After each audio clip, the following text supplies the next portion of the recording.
Habari za asubuhi mtazamaji wa Saa TV, karibu kwenye awamu ya kwanza ya kipindi cha Tuongee Magazeti ikiwa leo Alhamisi ya Mei 28 mwaka 2015. Katika kipindi hiki kutakuwa nami Immaculate Kuria. Naanza na gazeti Mtanzania Fikra Kilifu katika ukurasa wa kwanza. Habari kubwa ni Ukawa wa mshika pabaya Magufuli, washtushwa na deni la shilingi bilioni 800, yadewa kivuko cha Bagamoyo si salama. Na nikimnukuu Mbati anasema mwaka jana mfuko wa barabara ulitengewa shilingi bilioni 600 lakini fedha hukupewa zote. Serikali hapa imevunja katiba ibara ya 135, wakati mchungaji Msigwa akisema kivuko hiki mtu anaweza kwenda Zanzibar kutoka Dar es Salaam na kurudi. Mtu aliyetoka Bagamoyo hajafika Dar es Salaam kinatumia saa 3 huku mafuta yanayotumika ni shilingi milioni 2.4 katika kivuko hicho. Sendeka anasema kule kwangu Simanjiro hakuna hata hatua moja ya lami. Acha kilomita 1 hatua moja hakuna, lakini hii haiondoi ukweli kwamba serikali imejitahidi katika sekta ya ujenzi. Na Mtembo anasema wananchi wa Temeke wamenituma nisiunge mkono bajeti hii na sababu ni moja tu, msongamano katika jiji la Dar es Salaam. Hali ni mbaya, inatisha, inatia huruma. Habari hii kwa undani inapatikana ukurasa wa 4. Ni umoja wa katiba wananchi Ukawa umemshika pabaya waziri wa ujenzi Dr. John Magufuli kutokana na ukubwa wa deni linalodaiwa na wakandarasi. Deni hilo limesababisha wabunge kutaka ufafanuzi wa kina kuhusu deni ambalo linazidi bajeti ya miradi ya maendeleo kwa mwaka wa fedha 2015-16. Akiwasilisha maoni ya kambi ya upinzani bungeni jana, msemaji wa upinzani katika wizara hiyo Felix Mkosamali alimtaka Dr. Magufuli kulifafanulia bunge madeni ambayo yamefikia shilingi bilioni 800. Habari nyingine katika ukurasa wa kwanza, jaji asema matukio katili mauaji yameota mizizi. Hii inapatikana ukurasa wa 4. Ni aliyekuwa mwenyekiti wa tume ya haki za binadamu na utawala bora Jaji mstaafu Amili Manento amesema matukio katili na mauaji yameota mizizi nchini. Na ukurasa huu kwa gazeti limeandika Burundi yakabiliwa na njaa. Hali ya njaa imeikumba Burundi hasa katika mji mkuu wa Bujumbura baada ya wasafirishaji wa mazao kusimamisha huduma yao kuhofia usalama wao. Zito awaonya viongozi. ACT Wazalendo ni miongoni mwa habari zilizopozwa juu katika ukurasa pili kwenye gazeti Mtanzania. Ni kiongozi wa chama cha ACT Wazalendo Zito Kabwe ameonya sekretarieti ya uongozi wa chama hicho na kuitaka kuishi kwa maadili kwa kuzingatia katiba ya chama na kuitekeleza kwa vitendo. Habari nyingine ni Kikwete asema tutaongeza siku 10 za miswada bungeni. Ndio Rais Jakaya Kikwete amesema serikali inafanya mazungumzo na ofisi ya spika wa bunge kuongeza siku 10 za kuwasilisha miswada mbalimbali. Mwandosi ya kuchukua fomu ya urais Juni 3 ni habari nyingine katika ukurasa wa pili. Inasema waziri wa nchi ofisi ya rais kazi maalum Profesa Mark Mwandosi anatarajia kuchukua fomu kwa urais Juni 3 mwaka huu. Na katika kurasa za ndani zaidi katika gazeti limeandika Dr. Mengi asema serikali iache kuwashusha thamani vijana, lakini Amos Makala azidi kuimarika jimboni. Pinda azitaka benki kwenda vijijini ni miongoni mwa habari zilizopozwa juu katika kurasa za ndani kwenye gazeti Mtanzania. Na kwa sasa nakamata gazeti Mwananchi katika ukurasa wa kwanza. Limepambwa na habari kubwa inasema makamu wa rais Zanzibar amuunga mkono Membe, aidi atakuwa naye bega kwa bega katika safari ngumu inayomkabili. Habari hii inapatikana ukurasa wa 4. Makamu wa biro wa rais wa Zanzibar Balozi Seif Ali Idi amesema atakuwa bega kwa bega na waziri wa mambo ya nje na ushirikiano wa kimataifa Bernard Membe katika mbio zake za kuwania urais. Membe ambaye amekuwa akizungumzia kutangaza nia kuwania urais kama kusubiri kuoteshwa, ameshasema siku ikifika atachukua fomu, lakini anatarajia kutangaza rasmi mpango wake jimboni kwake Mtama. Sasa anaungwa mkono na mmoja kati ya viongozi wa juu wa serikali ya CCM kutoka Zanzibar ambayo ina nafasi ya pekee katika kuamua mgombea urais wa chama hicho. Habari nyingine katika ukurasa wa kwanza ni wabunge wa mkanga Magufuli. Ni waziri wa ujenzi Dr. John Pombe Magufuli amekuwa pati wakati mgumu anapowasilisha bajeti ya wizara hiyo, lakini hali ilikuwa tofauti jana wakati wa bunge walipoungana kueleza hofu yao katika utekelezaji wa miradi ya ujenzi wa barabara kutokana na madeni ya makandarasi. Bunge kuongezwa kwa siku 10 kujadili miswada ni habari nyingine katika ukurasa wa kwanza. Na katika ukurasa wa pili gazeti limeandika TLS yapinga muswada wa habari kupitishwa. Ni serikali imezidi kushinikizwa kuitupilia mbali miswada miwili ya habari inayolenga kuminya uhuru wa vyombo hivyo ili kulinda katiba dhidi ya vitendo vya kidikteta. Shinikizo hilo linakuja ikiwa ni siku moja baada ya chama cha umiliki wa vyombo vya habari Tanzania MOAT kuunda kamati maalumu itakayokwenda bungeni kuwashauri wabunge wasiridhie miswada ya huduma za vyombo vya habari na haki ya kupata habari, kwa kuwa imelenga kuwa haki ya kutoa na kupata habari nchini. Katika ukurasa wa 3 kwenye gazeti limeandika wabunge 42 kulamba shilingi bilioni 3.3 kwa mwaka. Ni kipindi kama hichi mwaka jana kulikuwa na mvutano mkubwa wa maoni kuhusiana na pendekezo la tume ya mabadiliko ya katiba kwamba muundo wa muungano wa Tanzania bara na Zanzibar uwe wa serikali tatu. Katika bunge maalum la katiba, wajumbe wengi hasa kutoka CCM walipinga pendekezo hilo kwa maelezo kwamba ni gharama kuendesha serikali tatu katika nchi masikini kama Tanzania, na kwamba pendekezo hilo lililenga kuwagawa vyeo tu na si kuimarisha utendaji. CCM waingilia kati ulevi Rombo ni habari katika ukurasa wa 3. Inasema CCM wilayani Rombo mkoani Kilimanjaro imeamua kununua kesi ya sakata la wanawake kutuhumu waume zao kupoteza uwezo wa kufanya tendo la ndoa na kumshambulia mbunge wao aliyehoji ukweli kuhusu tatizo hilo. Wakizungumza na waandishi wa habari, wanawake wa Rombo watuhumu wanaume wa eneo hilo kuwa wanashindwa kutimiza wajibu wao kwenye ndoa kutokana na kunywa pombe haramu ya gongo kupindukia na hivyo kuishiwa nguvu za kiume. Na nikishimiki gazeti Mwananchi na kamata gazeti Majira katika ukurasa wa kwanza. Habari kubwa ni vita urais CCM yafikia pagumu. Wagombea CCM wajipanga kumkabili Lowassa mlango wa nyuma. Mwandosia ambaye lilopepo kutangazania Juni mosi mkoani Mbeya atuma salamu akiwa Vietnam. Makongoro Nyerere naye Mgusawa. Habari hii inapatikana ukurasa wa 4.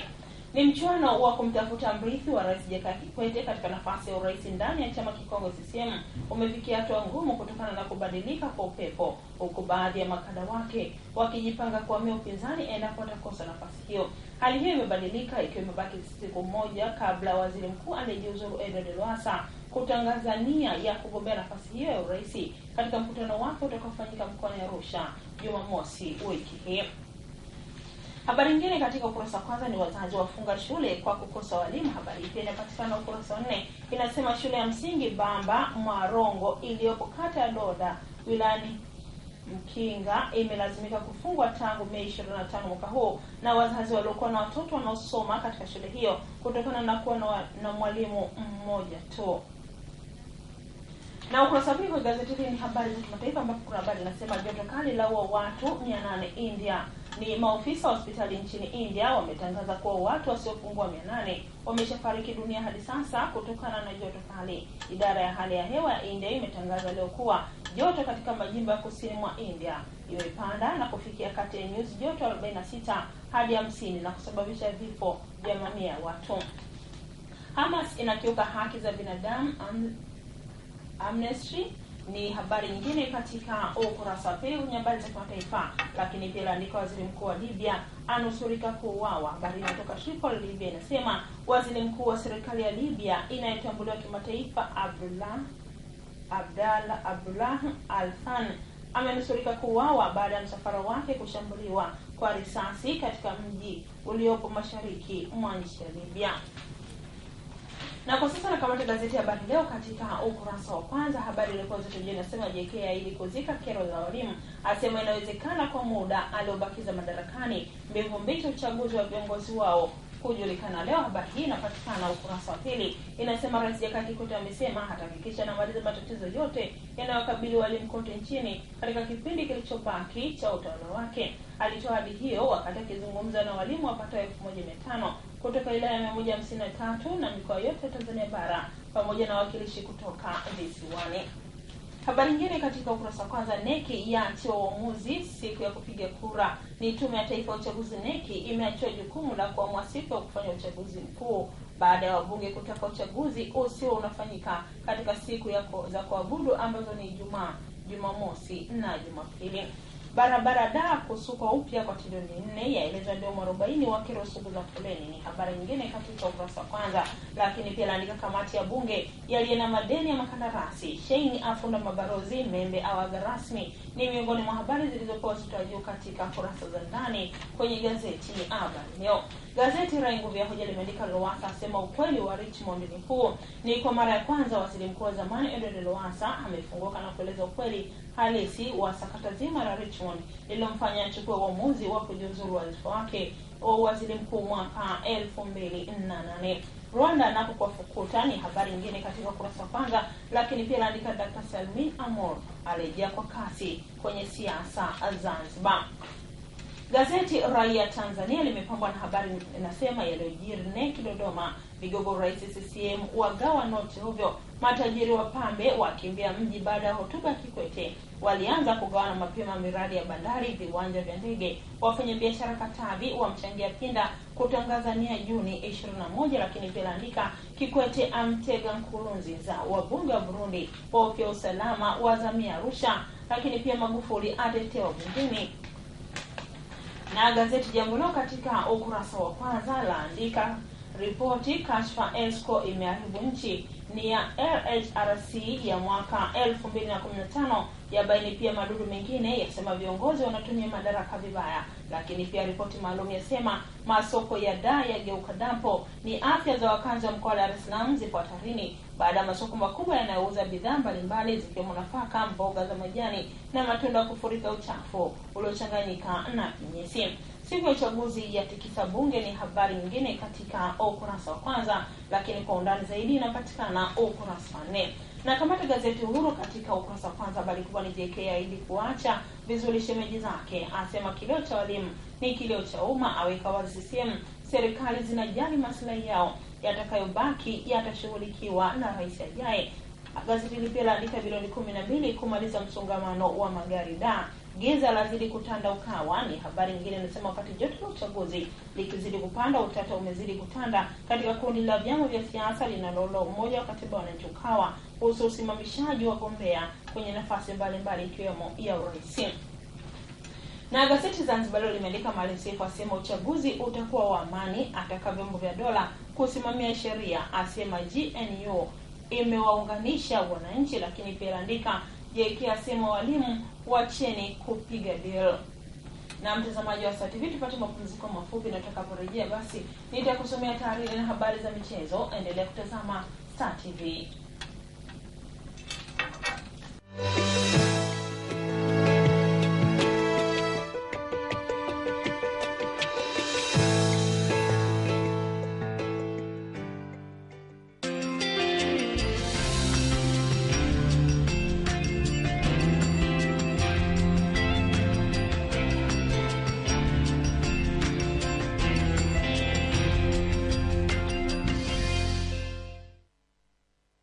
Tunakutaarifu kwa uchambuzi na kwa umakini mkubwa kila kilichomo, sura kwa sura, ibara kwa ibara, sentensi kwa sentensi na neno kwa neno.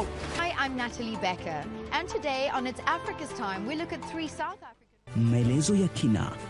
They are using tradition in order to break tradition. You see, we can do that in Africa too, you know, and many things like that. Na picha zenye kusisimua.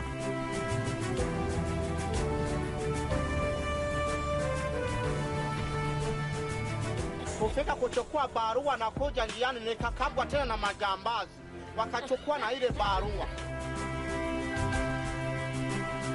Tunajua unachotaka, nasi tunakuangazia.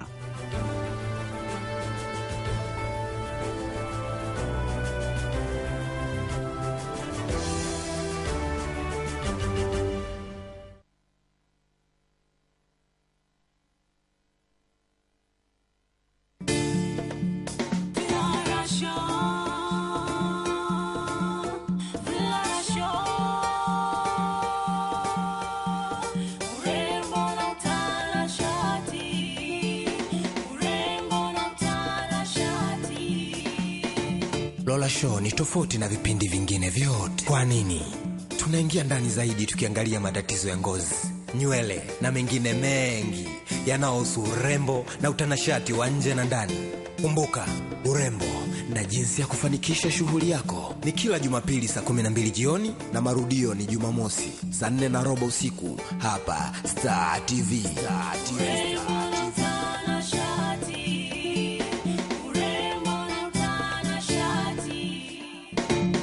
Mambo vipi mchizi wenu one and only Rap Excellency Prezzo King of Bling. Wakati wote nikitaka kujua fashion niko kwenye Flora Show Star TV. Star TV inakuletea ngano za Kiafrika. Kutana naye Babu Mdendeule akisimulia hadithi za kale zilizojaa elimu, mzazi wako mheshimu, msisimko na bonge la burudani. Usikose kujiunga naye Babu Mdendeule kila Jumapili saa 5:30 hadi saa 6 kamili za mchana hapa Star TV.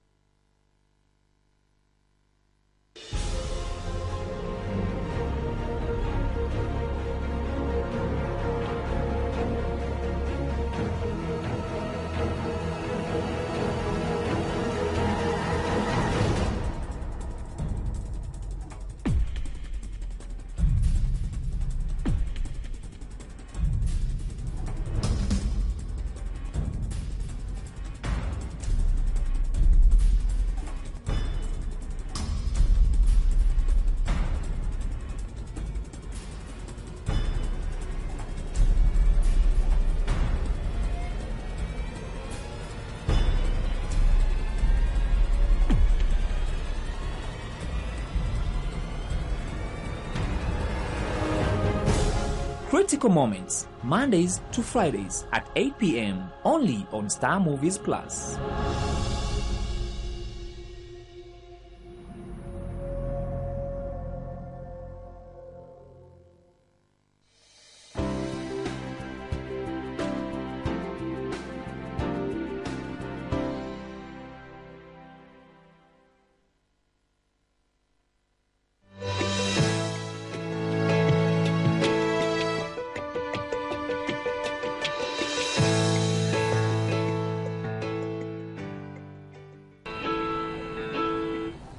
Na mtazamaji wa Star TV, na sasa naangazia taarifa nikianza na mhariri wa gazeti Rai Nguvu ya Hoja. Anasema tunahitaji daraja la kutunganisha.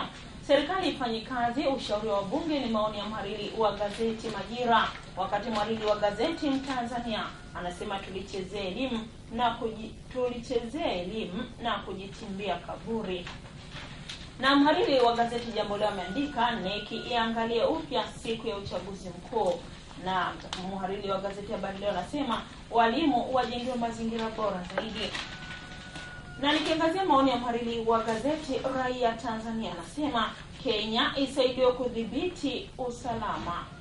Na mhariri wa gazeti Zanzibar Leo ameandika lugha sekta ya mtaji wa uwekezaji. Na maoni ya mhariri wa gazeti Uhuru anasema kupewa leseni isiwe chanzo cha machinga kuzurura ovyo. Na mhariri wa gazeti Mwananchi anasema serikali isijiingize kukandamiza uhuru wa habari. Serikali inakusudia kuwasilisha bungeni miswada miwili ya haki ya kupata habari na ule wa huduma za vyombo vya habari ili iweze kupitishwa kuwa sheria. Wadau wa habari ambao wamekuwa wakipigania kupata sheria itakayowapa uhuru wa kukusanya, kuandika na kusambaza habari kwa kuzingatia maslahi ya taifa watafurahi kuona rais wao anasaini kwa sheria miswada yenye maudhui rafiki, lakini si kama ilivyo kwa miswada hii miwili. Harakati za wadau wa habari zilianza kati ya miaka ya 1990 kupigania chombo huru cha kusimamia wanahabari ambacho ni Baraza la Habari Tanzania MCT, na itungwe sheria mpya itakayotoa uhuru wa habari.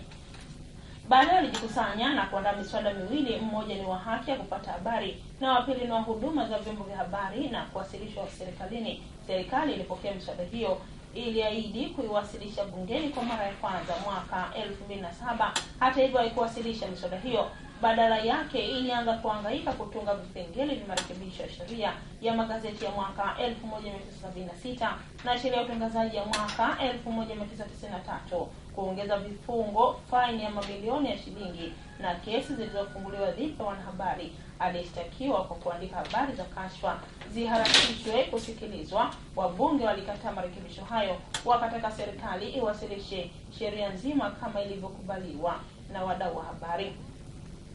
Mwari huyu ameendelea kusema kwa nini mkazo wa adhabu sio wa mafisadi wabadhilifu wa mali za umma, badala yake serikali imewalenga wanahabari. Kwa nini serikali imevizia dakika za mwisho na kuanza mgogoro na wadau wa habari, tena kipindi hiki cha kuelekea uchaguzi mkuu? Anatimia kusema kuwa tunaomba wabunge wapitie miswada hiyo kwa makini, waisome na kukataa vipengele vyote ambavyo havitoi afya njema kwa tasnia ya habari. Wanahabari wanahitaji uhuru na jamii inataka uhuru kwa kusoma na kusikia habari wanazotaka kutoka kwa vyombo binafsi bila kulazimishwa kwa sheria. Ndivyo anavyotimisha mhariri wa gazeti Mwananchi. Anasema serikali isijiingize kukandamiza uhuru wa habari.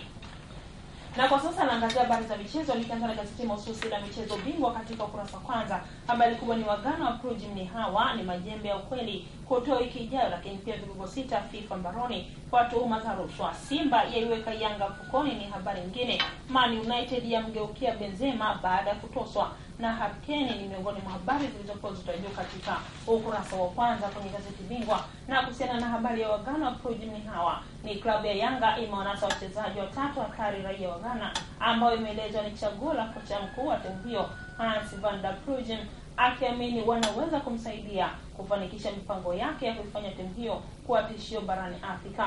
Messi asema Simba msinitanie. Ni winga wa Simba Ramadhani Singano Messi amefunguka na kusisitiza kuwa amemaliza mkataba wake wa miaka 2 wa kuitumikia Simba, akipinga madai ya viongozi wa klabu hiyo kuwa alisaini miaka 3. Azam na Stuart Hall kwa mara nyingine ni habari nyingine. Anasema Azam FC wameamua kumrejesha aliyekuwa kocha mkuu wao Stuart John Hall na kumpa mkataba wa miaka 2 jana. Simba yaiweka Yanga mfukoni ni habari nyingine. Anasema Simba wamepata dawa ya Yanga dhidi ya tabia yao ya kuwapora na kuwasainishia wachezaji mikataba kininja baada ya kufikia uamuzi wa kuendesha mchakato huo kimya kimya kukwepa hujuma za utani wao hao wa jadi. Sugu kumpinga Noiji bungeni ni habari nyingine, lakini Gor Mahia wamkomalia striker Costa. Na katika ukurasa nyuma kwenye gazeti hili ni habari za kimataifa. Inasema hii sasa dharau, Mourinho apoda mbinu za Wenger, Pellegrini, Van Gaal.